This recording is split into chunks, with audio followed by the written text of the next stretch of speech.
Bonjour tout le monde. Alors avant de commencer, je suis un petit peu stressé, donc je vais essayer de prendre mon temps, soyez indulgents. Ça va me faire un petit peu de bien. Portez-moi, ramenez de la bonne énergie s'il vous plaît.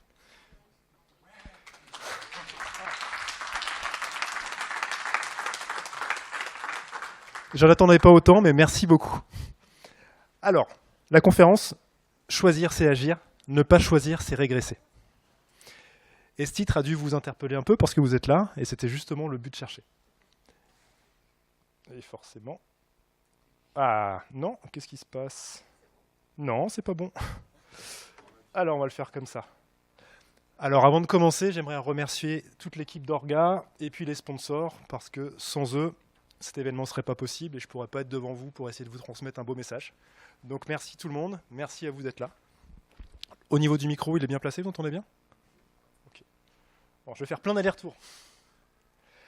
Mais donc, on fait tous des choix, des tonnes de choix, chaque jour. Est-ce que vous savez à peu près combien de choix on fait dans une journée? Je vous entends pas bien. Une centaine? Tu peux monter. Des milliers, c'est-à-dire 3000, tu peux monter aussi. 15 000, on est encore au-dessus. 20 ou 20 000? 20 000, on est encore un peu au-dessus. Un petit peu en dessous. Donc en fait, en moyenne, on ferait 35 000 choix par jour. Voilà, waouh. Quand j'ai vu ça, effectivement, je me suis dit waouh. J'ai essayé de visualiser 35 000 personnes. Je suis incapable d'imaginer ce que ça fait. Donc heureusement, ce n'est pas des personnes, c'est juste des choix. Et ce qu'il faut bien vous dire, alors moi j'aime bien représenter ça comme une jauge. C'est une jauge de 35 000, mais comme pour vos user stories, elles n'ont pas toutes la même taille. Donc on a 35 000 choix de tailles différentes. C'est-à-dire que choisir si je vais lever cette main ou pas, c'est un choix aussi. Alors on fait tous beaucoup de choix. D'ailleurs, qui a un job aujourd'hui qui consiste à faire des choix? Alors, c'est quoi ton métier? Développeur. Développeur. Qu'est-ce que tu fais comme choix, par exemple? Tel algorithme, choix du code, le choix de l'optimisation, Ok, donc, l'organisation des tâches de ma journée. donc tu décides des tâches de ta journée, tu choisis les algorithmes, tu choisis ta conception et tu choisis le code que tu tapes derrière. Ok. Il y a d'autres développeurs dans la salle? Levez la main, assumez, c'est un super métier, Dev. Ok. Vous faites les mêmes choix ou vous en faites d'autres? Alors ça, c'est un très mauvais choix. Je vais t'envoyer Natacha qui est assise, là, tu vas voir. Ok. D'autres métiers où on fait des choix? Allez, au popcorn. Qui veut? Je t'en prie, dis-nous. Je suis manager. Manager, ok. Et quels sont les choix que tu fais? On fait des choix tous les jours. Alors il y en a certains qui sont stratégiques, d'autres qui sont moins stratégiques. Mhm. Mais un choix qui pour moi est difficile, des augmentations par exemple. Ok, donc des choix tous les jours en tant que manager, des stratégiques, des non stratégiques et des choix difficiles comme les augmentations. Ok. Il y a d'autres managers dans la salle? Ok. Ok, beaucoup de minorités. Une autre minorité? Vas-y. Je suis chômeur. T'es chômeur, ok. Et qu'est-ce que tu fais comme choix? Je fais des choix sur les offres d'emploi que je vois sur Scrum Master. Ok. Je regarde si effectivement ça correspond bien à ma activité. Je choisis ou pas de suivre. Ok, donc même en tant que chômeur, tu fais le choix de postuler ou pas à un job en fonction des valeurs qui sont proposées. Donc on va arrêter de faire le tour des minorités. Mais vous voyez qu'en fait, on fait des choix tout le temps, et donc nos métiers nous font prendre du capital de choix. Pourquoi est-ce qu'on va parler de choix? Moi, je vais me présenter un petit peu derrière. Je suis Mathieu Mancel, je suis ex-développeur, c'est pour ça que je disais c'est un beau métier. Ex-chef de projet, ex-scrum master, ex-coach agile. On va y venir. J'ai pas encore eu ce statut-là. Ex-manager DevOps, ex-ninja, si. ex-parisien, mais je me soigne. C'était il y a longtemps maintenant. Et aujourd'hui, j'aide les pros de l'IT à performer. Et ça, je le fais de deux manières, avec des accompagnements individuels et avec du consulting en entreprise. Mais pourquoi je vous dis ça? Tout simplement parce que vous avez vu des ex. Ma carrière, c'était un ensemble de choix. Des bons, comme des moins bons. J'ai pas envie de dire des mauvais, mais je pourrais le dire. Mais par contre, ne pas choisir, ça n'a jamais été une option possible. Alors, on fait beaucoup de choix. J'en ai fait beaucoup et je continue. Je vous laisserai essayer de voir quels étaient les bons ou mauvais choix que j'ai vus par rapport à votre vécu à vous. Et pourtant, si on choisit tout le temps, pourquoi certains choix sont difficiles à faire? Vous voyez que mon héros Jackie Chan se pose la question aussi. Et bien pour essayer de répondre à ça, je vous propose de faire un voyage à 88 miles Sailor. On va revenir une dizaine d'années dans le passé. À l'époque, j'étais chef de projet. Parce qu'à l'époque, je le disais comme ça, j'étais fier. J'étais chef de projet chez un éditeur logiciel. J'étais côté bureau d'études, donc côté réalisation. Donc on avait une grande équipe, j'avais de la chance, je venais d'arriver en province, donc je suis à Cholet maintenant, si vous connaissez. Et donc on avait une trentaine de développeurs sur un beau produit. Et finalement, mon quotidien, si je le résume, oui, on peut penser Excel, Gantt, gestion des charges, etc. Mais moi, j'approchais de la quarantaine, et mon quotidien, je le voyais comme choisir à la place de personnes brillantes. Qu'est-ce que je veux dire par là? Parce que bien sûr, je suis brillant aussi. Ce que je veux dire par là, c'est que je suis arrivé dans une entreprise avec très peu de turnover, où je devais dire à des gars qui sont dans la boîte depuis 15 ans, qui font leur travail, mais vraiment un travail d'orfèvre, ce qu'ils devaient faire. C'est moi qui devais dire aux développeurs comment tu dois organiser ta journée. Au niveau utilité, au niveau importance, je ne sais pas si vous voyez ça, mais c'était vraiment assez difficile d'imaginer de choisir pour 15-20 personnes ce qu'ils devaient faire au quotidien, alors que c'est eux les boss, quoi, finalement, c'est eux qui font. Donc mon métier, c'était de décider et de brider des personnes. Est-ce qu'il y a des gens qui se sentent concernés par ça? Ok, merci, je me sens moins seul. Et un jour, ingénieur oblige, j'ai découvert l'agilité. Alors l'agilité, forcément, on va parler des post-it. Moi, je suis plutôt old school, j'aime beaucoup le côté matériel. On va parler des rituels, on va parler des rétrospectives, on va parler des daily. On a encore fait quelques blagues là-dessus ce matin. On va parler de Jira. On va penser à quoi? On va penser à Scrum, on va penser à beaucoup de choses. Et finalement, pour moi, ça a plutôt été une révélation sur « Hey mec, tu peux gérer des projets en faisant un pas de côté. Arrête de décider à la place des autres. Et par contre, tu as le droit, et tu as même le devoir. » Ça m'arrangeait bien en fait de me dire j'ai un devoir, parce que comme je suis quelqu'un de perfectionniste et qui aime bien empocher la casquette, ça m'a permis d'aller là-dessus. De responsabiliser les experts pour que eux soient là pour être les maîtres d'orchestre, les chefs d'orchestre, pardon, de leur quotidien.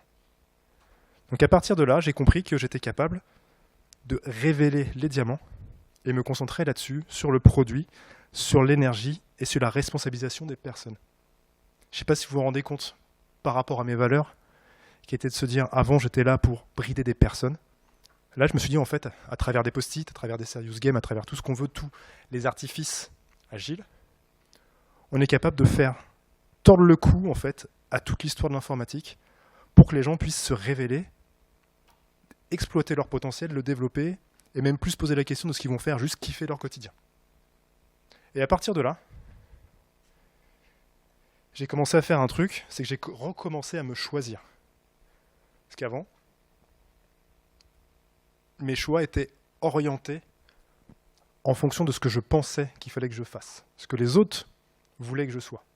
Je suis devenu ingénieur parce que mon père était ingénieur.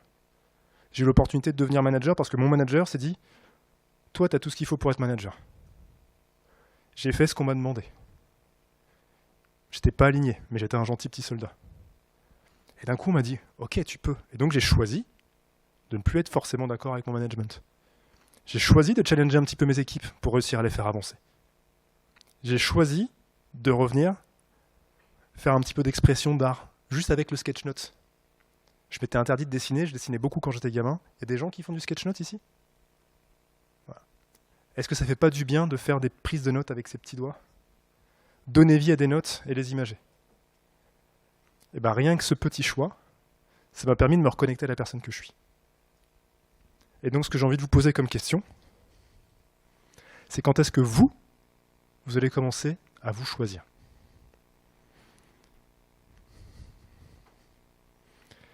Et pour faire ça, encore une fois, Agilnior oblige, je vais vous présenter des outils agiles où vous vous rappelez que vous allez pouvoir utiliser. Et pour ça, j'ai fait un choix aussi. J'ai choisi de ne pas venir tout seul. Donc Eva, est-ce que tu veux bien nous rejoindre? Je veux bien.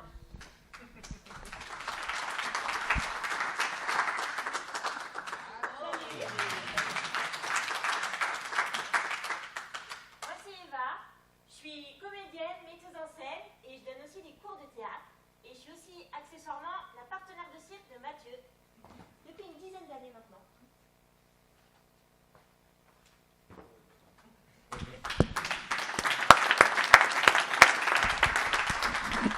Alors pour la captation audio, on va refaire un petit résumé. Donc Eva est comédienne. Metteuse en scène, prof de théâtre, clown accessoirement, mais pas celui qui fait peur, un gentil clown. Et donc je fais du cirque avec Mathieu depuis 10 ans, voilà. Et donc Eva, je t'ai invité quand j'ai été retenu parce que je trouvais qu'il y avait des parallèles vraiment hyper intéressants sur le choix avec ce qu'on vit dans le cirque, avec ce que tu vis aussi toi dans ta vie. Et donc qu'est-ce que t'inspire cette conférence? Alors, choisir, ça me parle pas mal parce que moi, je déteste faire des choix. Voilà, moi, c'est un truc qui me fait flipper. Ça se rapproche vachement de la peur. Moi, dès qu'il faut faire des choix, ça se rapproche de la peur automatiquement. Et du coup, j'ai du mal à faire des choix parce que ça m'angoisse vraiment. Je me dis, je vais pas faire le bon, je vais me tromper, etc. Et il y a 7 ans, j'ai fait un gros choix, c'est de changer de vie. Avant, j'étais opticienne. Et du coup, à 25 ans, je me suis réveillée et je me suis dit, je veux faire un truc que j'aime vraiment. Et je suis rentrée au conservatoire pour devenir comédienne, du coup. Donc, à ce moment-là, il a fallu faire ce gros choix de changer de vie. Donc, potentiellement perdre un confort financier, voilà, redécouvrir une nouvelle vie, ne pas savoir si j'allais y arriver. Surtout que c'est un métier dans lequel il n'y a pas trop de débouchés. Je ne sais pas si vous êtes au courant. Attends, tu déconnes, voilà. On peut faire des confs. Ouais. Et donc voilà, quand j'ai fait ce choix de devenir comédienne, il y a une énorme peur qui a ressurgi. Mon corps, c'est à partir de ce moment-là que j'ai fait plein de crises d'angoisse et tout, parce que j'étais pas alignée corps, cœur et esprit. Et donc mon corps a parlé, il s'est dit ok, ça bouge, mais c'est normal et ça va être bien. Et je regrette pas du tout aujourd'hui d'avoir fait ce choix de changer de vie. Merci Eva. Donc tu viens de livrer en plus quelque chose d'important. Je pense que plein de personnes en sont conscientes ici, mais tête, corps et cœur sont alignés.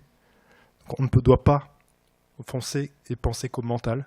On aime bien en fait dans l'IT se dire on est des cerveaux. On vous l'a dit à l'école, vous l'avez vu derrière, il faut continuer, il faut serrer les dents, il faut y aller, il faut terminer le sprint, il faut faire les US. On travaille dur, puis d'un coup on se dit oh ça commence à être plus difficile, encore un peu plus dur. Ah tiens, je vais me mettre au sport. Je vais me mettre à courir et faire de l'ultra-endurance, donc en fait se rajouter du stress.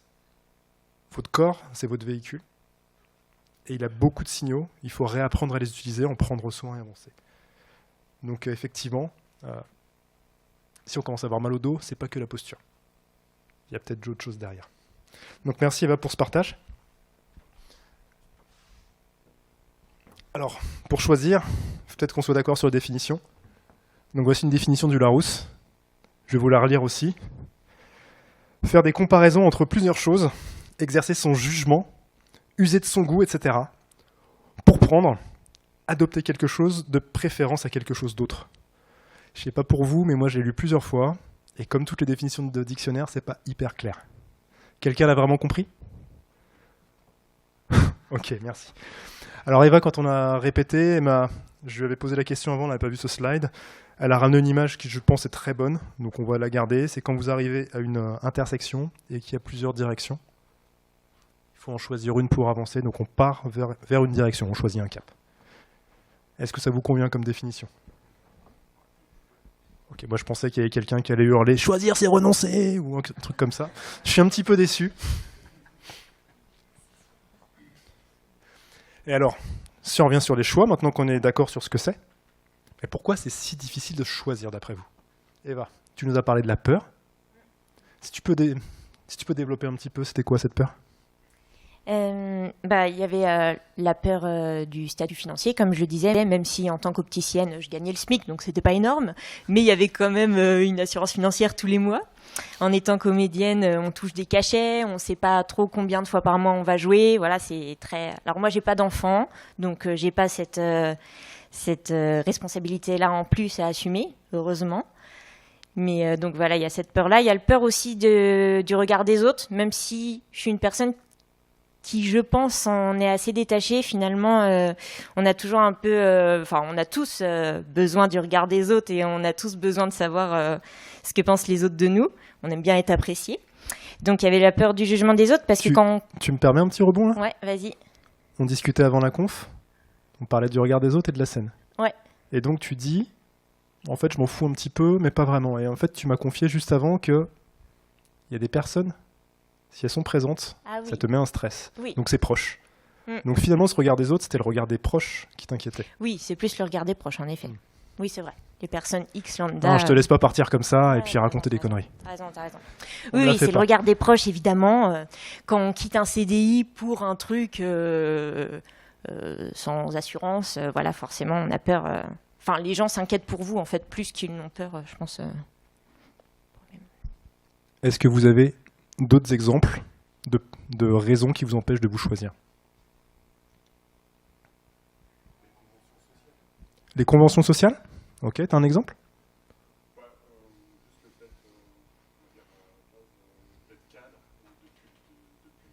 Ok, donc d'être cadre et de perdre le statut cadre. Ok. Est-ce que vous voyez autre chose?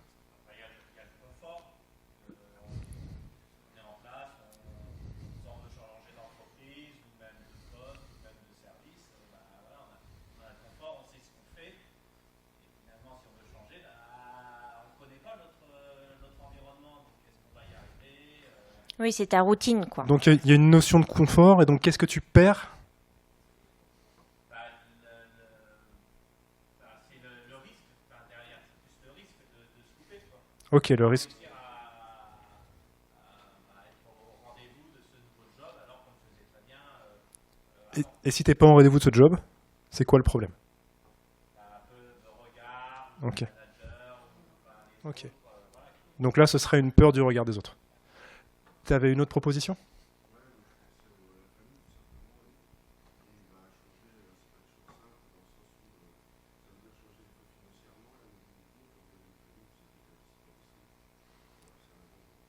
Ok, donc la contrainte de la famille, parce qu'on est établi, on a des responsabilités, on ne peut pas bouger comme on veut.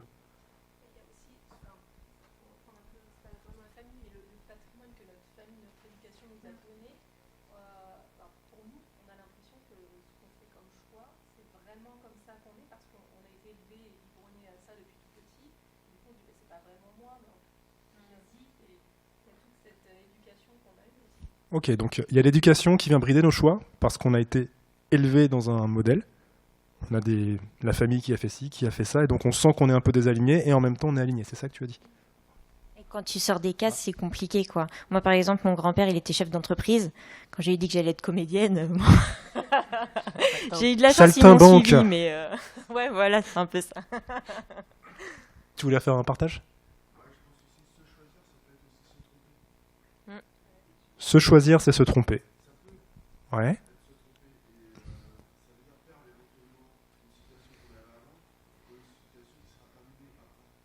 Ok. Ok, donc c'est la peur, c'est le risque de se tromper, de ne pas pouvoir revenir en arrière. Et ça, qu'est-ce que ça vient toucher chez toi? Rien du tout. Parfait. Je t'avais dit de ne pas y aller. Est-ce que je peux me permettre de donner un exemple? Enfin, une petite anecdote. Je t'autorise. Moi, je vais souvent voir des spectacles de cirque, parce que j'adore le cirque aussi, voilà. Et ce que je trouve beau dans le cirque, ce que j'ai découvert dans le cirque, c'est qu'en fait, c'était carrément ok de se tromper et de rater. Et en fait, après, on revient encore plus fort et c'est encore plus beau. Je ne sais pas si vous avez déjà vu des spectacles de cirque, mais les circassiens, du coup, ils font des acrobaties de fou et ils testent des trucs hyper hauts, quoi. Et du coup, ils repartent et ils refont. Et le public, en général, il est de plus en plus chaud et peut-être que des fois, ils le refont 2, 3 fois. Et quand ils y arrivent, du coup, on trouve ça trop bien. Et moi, je trouve ça encore plus beau de voir les gens rater et de réussir que quand un spectacle est toujours nickel ou c'est parfait, et du coup, ça a moins de charme. Et du coup, se tromper, rater, pour après recommencer d'autres choses et réussir, c'est encore plus chouette, quoi. Ouais.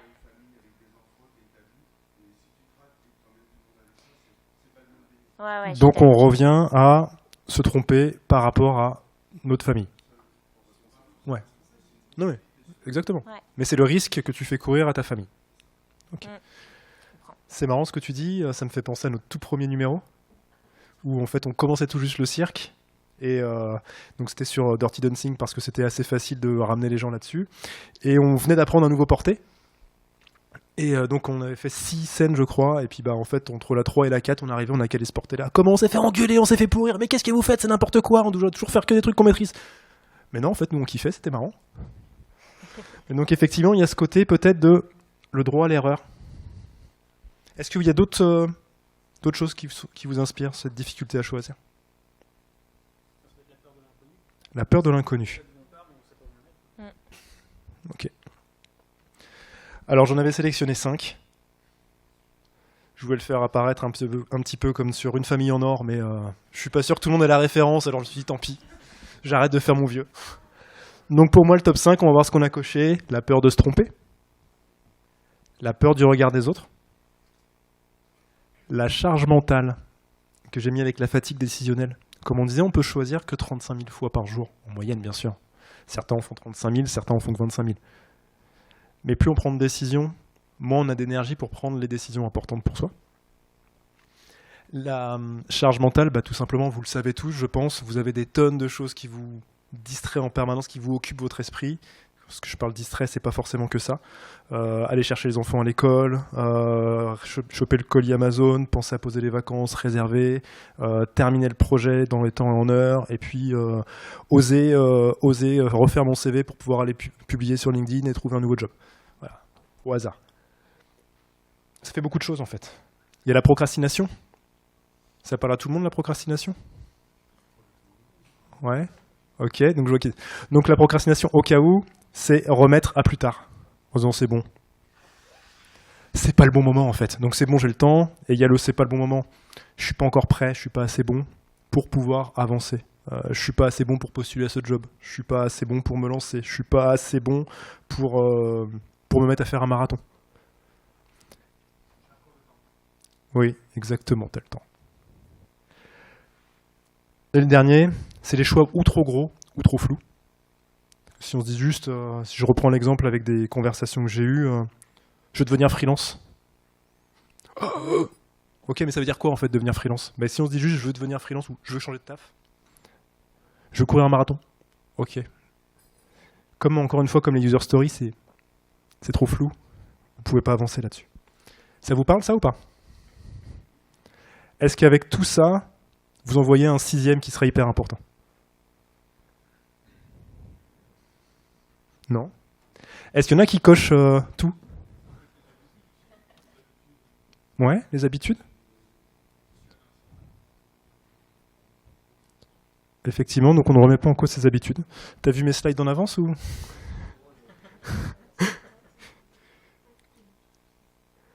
Alors, quand même on choisit tout le temps, on a des responsabilités, donc on ne veut pas trop perdre la face. Donc qu'est-ce qu'on fait à la place pour pas trop perdre la face?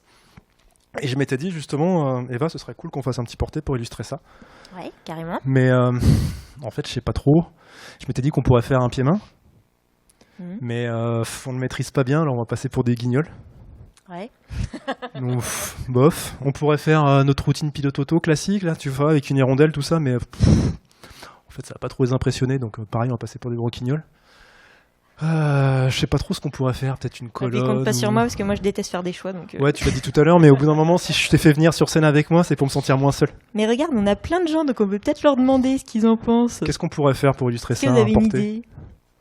Est-ce que vous connaissez des portées? Ouais, Dirty Dancing. Dancing, carrément. Ok. Dirty? Bon, bah, Dirty.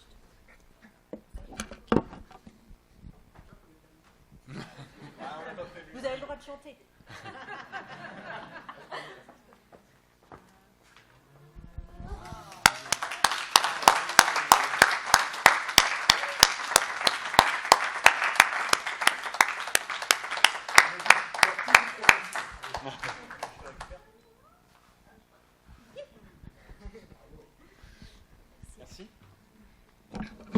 Merci. Donc ouais, comme on disait, Dirty c'est trop facile, donc on est monté un petit peu. Merci pour la proposition. Et alors, qu'est-ce qu'on fait à la place? On met en place des mauvaises stratégies. Tu vois, justement, Eva, j'avais proposé de partir sur notre pilote automatique, donc en fait, rester dans la routine, ne pas choisir, et faire des trucs sans réel impact. Et en fait, c'est OK dans certains cas. Sans saveur, effectivement. Et c'est OK. On ne peut pas ne pas avoir de pilote automatique. On est fait par les habitudes. On revenir toujours dessus. Je veux faire ça, tu prends une décision, puis en fait, ah non, je vais pas faire celui-là, je vais postuler, non, etc. Donc revenir un peu en arrière. Demander aux autres, c'est ce qu'on a fait. Mais on aurait pu se faire mal en ne sachant pas le faire. Effectivement, on va revenir dessus. Et aussi un non-choix, donc ne pas aborder le sujet. Est-ce que vous avez des mauvaises stratégies que vous appliquez, que j'aurais oublié de mettre? Vous avez le droit, hein. Partir sur autre chose, ouais.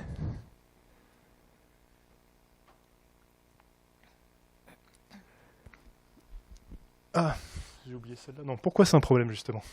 Excusez-moi, je suis paumé dans mes slides. Eh ben, c'est un problème. Vas-y, je t'en prie. De charge mentale inutile. Un choix repoussé, c'est une charge mentale ajoutée. En effet, parce qu'on y pense tout le temps. Moi, ça me parle pas mal ce truc parce que je ne sais pas si vous faites pareil, mais moi, j'ai un petit post-it en début de semaine avec tous les trucs que je dois faire. Et à la fin de semaine, en général, il y en a la moitié qui reste et je repousse. Et l'année d'après, j'en ai toujours qui datent de l'année d'avant. Donc, ça me crée de la charge mentale en plus. Donc, à force de parler avec Mathieu, je vais pouvoir me décharger de plus en plus là-dessus parce qu'il me donne des petits combos. Il y a aussi, j'avais des collègues qui travaillaient comme ça quand j'étais chef de projet, qui avaient leur bloc, toujours avec le bloc-notes, avec les petites checkbox. Et après, on tourne la page. Puis on retourne la page et en fait, ça n'existe plus. T'as connu ça? Ok. Effectivement, c'est un enfer et tu penses te décharger en écrivant et finalement, tu dis est-ce que j'ai pas oublié quelque chose et tu passes plus de temps à feuilleter ton carnet.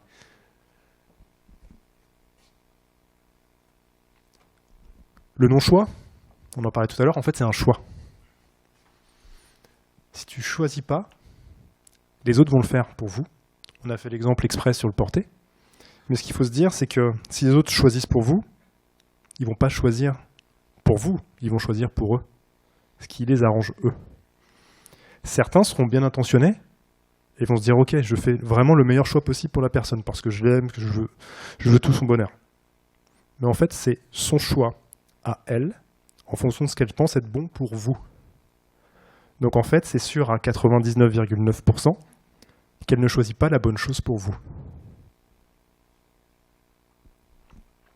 Et donc si je refais un parallèle aussi sur mon passé quand j'étais chef de projet, que je choisissais pour les développeurs quoi faire, alors que c'était eux qui avaient l'expertise, quand ils se relâchaient cette fatigue mentale, cette prise de décision me la reportant, ils s'exposaient à faire de la merde, parce qu'en fait, c'est moi qui choisissais pour eux ce qu'ils devaient faire. Vous voyez pourquoi c'est un problème? Un autre aussi, on est dans un milieu corporate, hein, même s'il n'y a pas que le corporate, en ne choisissant pas, on laisse les autres nous dépasser. Pendant que tu hésites, d'autres saisissent les opportunités, on va reparler de promotion, de postuler un job. Ah, je sais pas trop si je suis prêt, il faut peut-être que je remette mon CV, mais bon, je suis pas assez fort, peut-être qu'il faut que je me forme. Il y en a qui ne seront pas posé la question, ils auront déjà fait les entretiens, ils auront eu le job. Vous voyez aussi? Ça vous est arrivé, ça? À qui c'est arrivé? Allez-y, hein, y a pas de honte. Ok, pas tant que ça. Est-ce que ça vous est pas arrivé parce que vous n'avez pas eu l'occasion ou parce que vous n'hésitez pas? Qui n'a pas eu l'occasion? Ok. Qui n'hésite pas? Qui ne se prononce pas? Je me disais, il y a un problème dans les mains. Et en plus, on accepte de devenir un PNJ. Donc un PNJ, pour ceux qui ne jouent pas, c'est un personnage non joueur. Donc ça veut dire que dans certains jeux, vous avez des interactions avec des personnages qui sont scriptés. Alors c'est de mieux en mieux scripté maintenant, mais ils vont vous répéter toujours inlassablement la même chose. Donc si dans votre propre vie, vous êtes un PNJ, c'est moche quand même. Moi, ce que j'ai envie, pour vous, pour moi, pour mes enfants, pour Eva, c'est de devenir le personnage principal, le personnage joueur de ma vie. Donc c'est bien de prendre les infos des autres, mais pas se reposer complètement dessus. Et en plus, le déclin naturel, l'entropie. Alors c'est pas très globe ce que je vais vous dire, mais en fait, on est un jour, ça se termine quand on meurt. Donc c'est une illusion de se dire je suis bien à ma place comme ça et ça, rien ne changera. Vous avez que deux options en fait. C'est soit progresser, soit régresser. Et donc rester à votre niveau, là, maintenant, ça demande de se battre déjà. Donc juste rester sur place, vous régressez. D'ailleurs, je vais essayer, je suis un petit peu fatigué, on va voir si ça passe, je fais encore un choix. C'est pour toi, Olivier.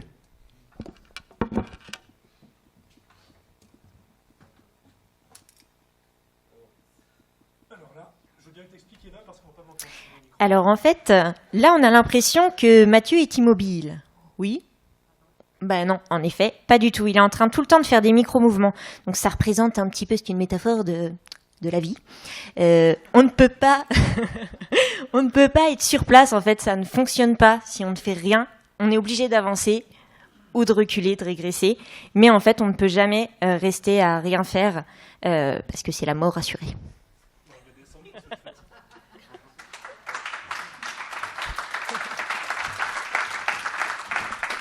Donc j'espère, Olivier, que le challenge est relevé. Merci. Et donc voilà, l'idée c'était de je bafouille, ça y est, je vous l'ai dit, je suis crevé. L'idée c'était d'illustrer ça par quelque chose de très visible. Et quand j'enseigne le handstand, c'est quelque chose que je remets derrière. L'équilibre est un déséquilibre permanent. Et ça marche physiquement. Quand on est debout, en fait, on n'est pas statique, vous vous rendez plus compte parce que ça fait 43 ans que je suis debout maintenant. Donc ça, c'est bon, je sais le faire, c'est géré. Mais c'est toujours des micro-mouvements.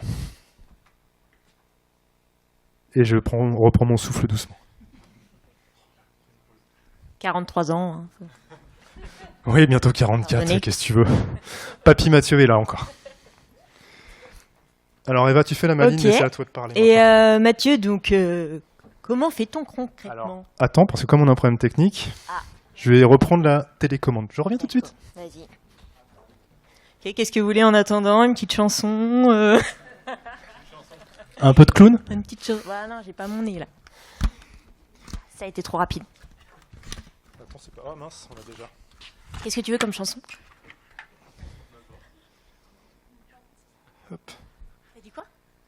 Dis, hein, dis. Ouais, je sais pas trop comme ça. Plutôt là ou plutôt là? Donc tu chantes? Non, ça va aller. Ok. Je me réserve pour la... Donc tu disais concrètement comment on fait? Ouais. Bah, on va vous ramener quelques outils agiles pour commencer à passer l'action, parce que là on a passé plein de temps, on se l'a pété, on a raconté plein de trucs, mais ce que je veux c'est que vous partiez avec des choses concrètes quand même. Alors...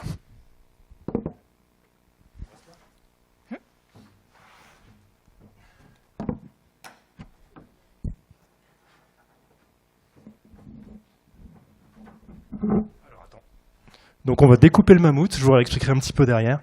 Mais l'idée c'est en coaching, on nous explique qu'un mammouth c'était un peu trop gros à manger. Donc comme le mammouth est un peu trop gros à manger, on le découpe.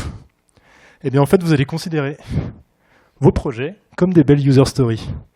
Essayez de les rendre suffisamment digestes pour les développeurs, pour qu'elles puissent passer en prod. Et donc pour ça, il faut des beaux critères d'acceptation aussi, n'est-ce pas? Pour qu'on puisse faire des TU, parce qu'il me semble qu'on parlait de faire des TU tout à l'heure.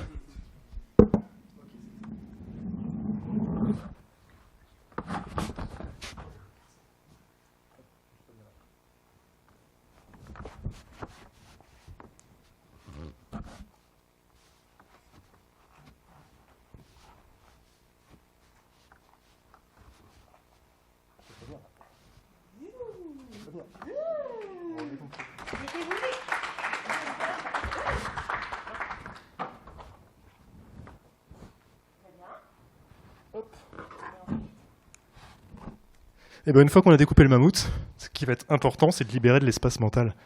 Parce qu'on en parlait, toute cette charge mentale est hyper fatigante. Donc là, je vais te faire descendre tranquillement.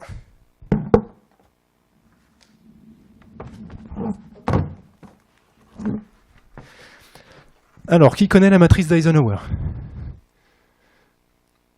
Ok. Je m'en doutais un peu, c'est pour ça que c'est le premier outil que j'ai mis, très connu. Je vais quand même prendre un petit peu de temps pour l'expliquer. On voit qu'on a deux axes, urgence et importance. Donc l'idée, c'est de faire 4 cadrans. Dans ces 4 cadrans, on a ce qui est urgent et important. Ce qui est urgent et important, il faut le traiter, il n'y a pas le choix. On est d'accord là-dessus? On a ce qui est urgent et non important. Qu'est-ce qu'on fait du urgent et non important? On délègue, effectivement. Non urgent et important. On planifie, effectivement.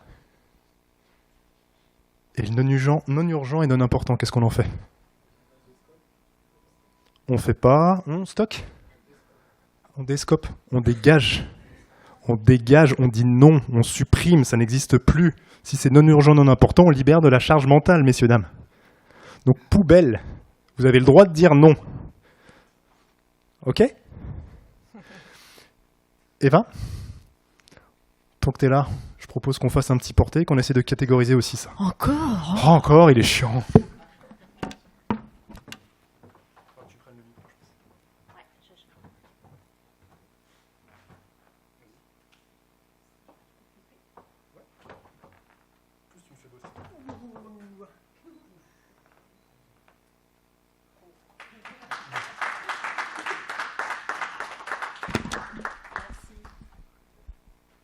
Alors là, Eva, d'après toi, qu'est-ce qui est urgent et important comme décision à prendre? Alors, ce qui est urgent, c'est que Mathieu garde bien sa tête vers moi, sinon mon pied tombe. Moi, il faut bien que je le garde flex, sinon ça tombe aussi. Vas-y, continue.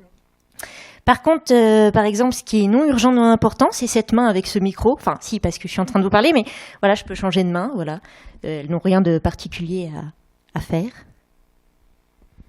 Ok, donc non urgent et important. Sourire? Effectivement, c'est vachement mieux pour le public. Et non urgent, non important, là, il n'y en a pas vraiment, en fait, parce que sinon, je te laisserais tomber.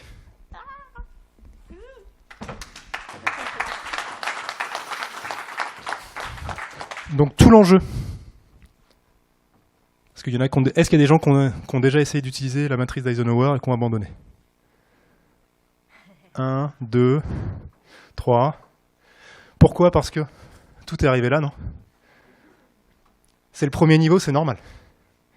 C'est tout le challenge, c'est accepter de dégager et prendre du recul. Et donc pour ça, il faut se libérer de la charge mentale. Donc virez vos post-it, virez vos blocs-notes, commencez à faire votre matrice. Alors moi perso, je l'aime pas trop celle-là. Mais elle est hyper célèbre, donc tout le monde la partage, donc au moins je me dis comme ça vous donne un outil. Mais moi j'aime pas faire comme tout le monde, donc je préfère Moscou. Moscou, c'est un acronyme. Ça me rappelle Tetris quand j'étais enfant ou ça me rappelle Street Fighter 2, c'est pour ça qu'il y a Zangief. Donc c'est l'acronyme de must, should, could, and wouldn't. Alors avec mon accent magnifique, je suis pas sûr que vous ayez tout compris, donc si je le repasse en français, c'est des choses qu'on est obligé de faire, ce serait bien de faire, on pourrait faire, et on ne fera pas. Point commun avec tout à l'heure. Donc dans les deux cas, avec ces deux outils, d'ailleurs quelqu'un connaissait Moscou? Ah, merci. Vous étiez fait pour venir ici. Moi je préfère Moscou parce que je trouve que c'est plus simple sur cet engagement et vraiment faire la différence entre je suis obligé et je ne ferai pas. Mais dans les deux cas, il faut trier.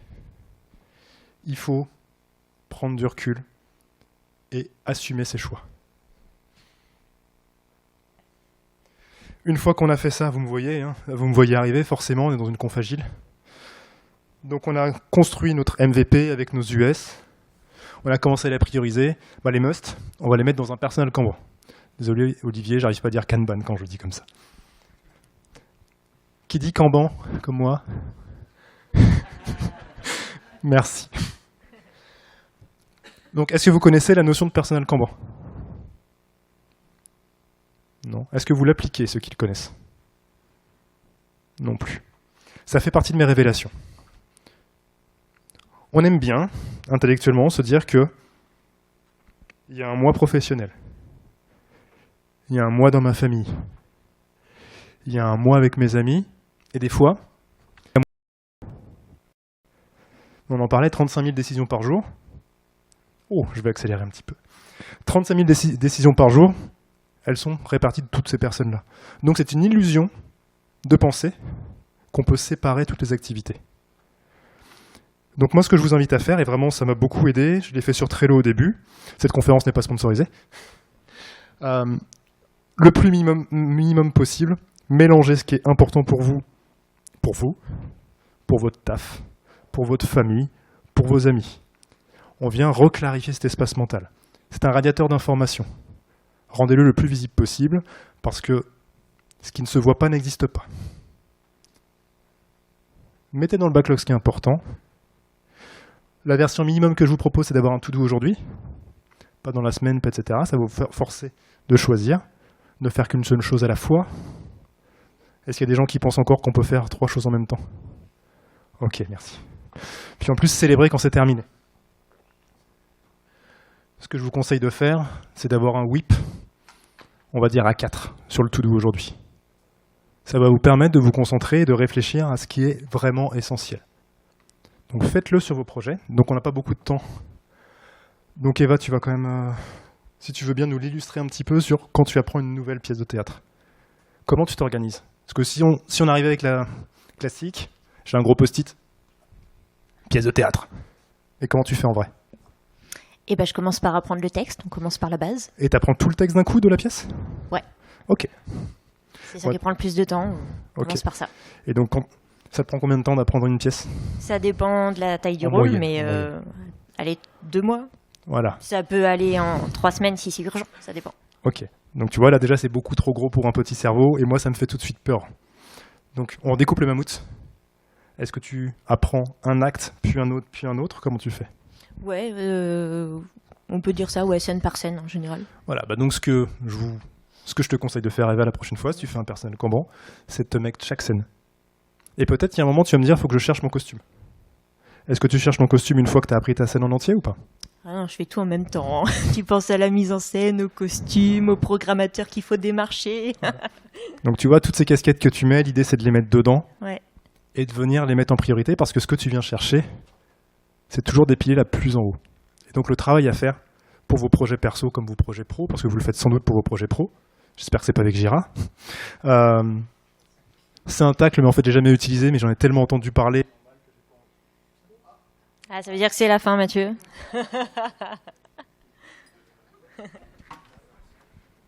On arrive sur la fin, c'est pas grave. Donc en tout cas, voilà, l'idée c'est vraiment de redécouper, ramener pour rendre les choses visibles. Autrement, vous n'irez pas dessus. Et surtout, on s'entraîne, parce que faire des choix pour soi, c'est comme tout le reste, en fait, c'est une compétence qu'on acquiert, et on ne l'acquiert que d'une manière, avec de la pratique consciente et de la patience. C'est une compétence, et il faut aussi se faire confiance. Eva, tu voulais nous faire un dernier partage ? Un petit partage très rapide. Ouais, en fait, faites-vous confiance, c'est ça le plus important, quoi. Croyez en vous. En général, on est capable de beaucoup plus que ce qu'on croit pouvoir faire. Juste une petite anecdote, quand on a commencé le cirque avec Mathieu, et encore maintenant, quand on se prend en photo ou en vidéo pour frimer comme ça devant les copains et la famille, le premier truc qu'on me dit, c'est « Waouh, il est super fort, Mathieu !» Donc oui, il est super fort. Mais du coup, je voulais montrer que moi aussi, j'étais super forte. Et du coup, j'ai décidé un truc, que c'est moi qui allais porter Mathieu. Donc ça fait quelques temps qu'on fait déporter où c'est moi qui porte Mathieu pour montrer que moi aussi, je suis super fort. Et pour faire ça, on s'est entraîné, on a cherché, on a itéré, on s'est fait confiance. On va vous le montrer quand même celui-là. Il est important pour Eva.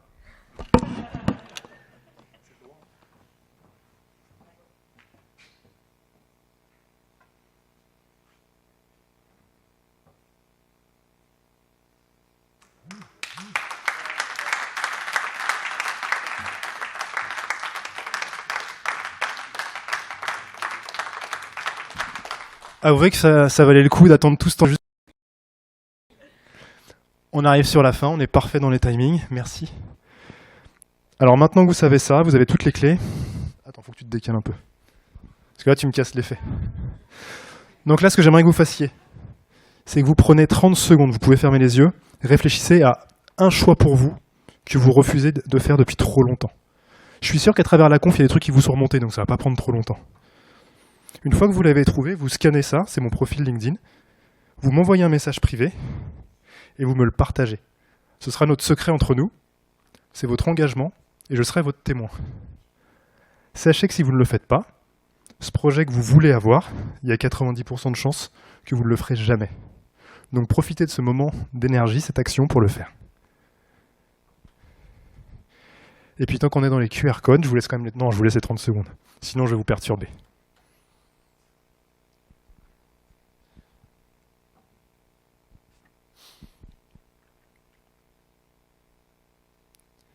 Et tant qu'on est à flasher, vous pouvez flasher ce code pour faire un feedback sur la conférence. Je serai ravi d'avoir vos feedbacks. On va plus avoir le temps, donc par contre on sera à l'extérieur après, donc je serai ravi de répondre à vos questions, etc., etc. Donc merci beaucoup pour votre attention. J'espère que vous n'allez pas oublier de vous choisir. C'est à vous de jouer maintenant.